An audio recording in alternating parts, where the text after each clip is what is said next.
नमस्कार. आज मी तुम्हाला बनवून दाखवत आहे पोहे.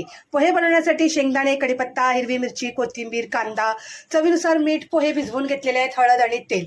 इथे कढई गरम करायला ठेवलेली आहे. ह्याच्यात घालूया आपण तेल. ह्याच्यामध्ये घालूया आपण कढीपत्ता. कढीपत्ता चांगला तडतडून घेऊया. कढीपत्ता चांगला तडतडलेला आहे. याच्यात घालूया शेंगदाणे. शेंगदाणे आपण मस्त फ्राय करून घेऊया.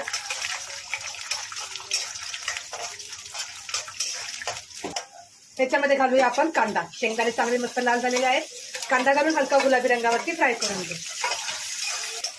कांदा चांगला गुलाबी रंगावरती फ्राय झालाय. ह्याच्यामध्ये घालूया आपण हिरवी मिरची. अगदी साध्या सोप्या पद्धतीने पटापट सकाळच्या नाश्त्यासाठी पोहे तयार होतात. मिरची फ्राय झालेली. ह्याच्यामध्ये घालूया हळद. हळद तेलातच घालायची म्हणजे पोह्याला रंग छान येतो. आता हे फ्राय झालेलं आहे. आता आपण ह्याच्यामध्ये घालूया पोहे.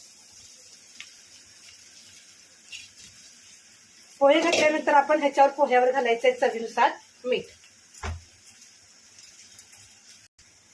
आता आपण पोहे एक जीव होईपर्यंत आपण फ्राय करून घेऊया.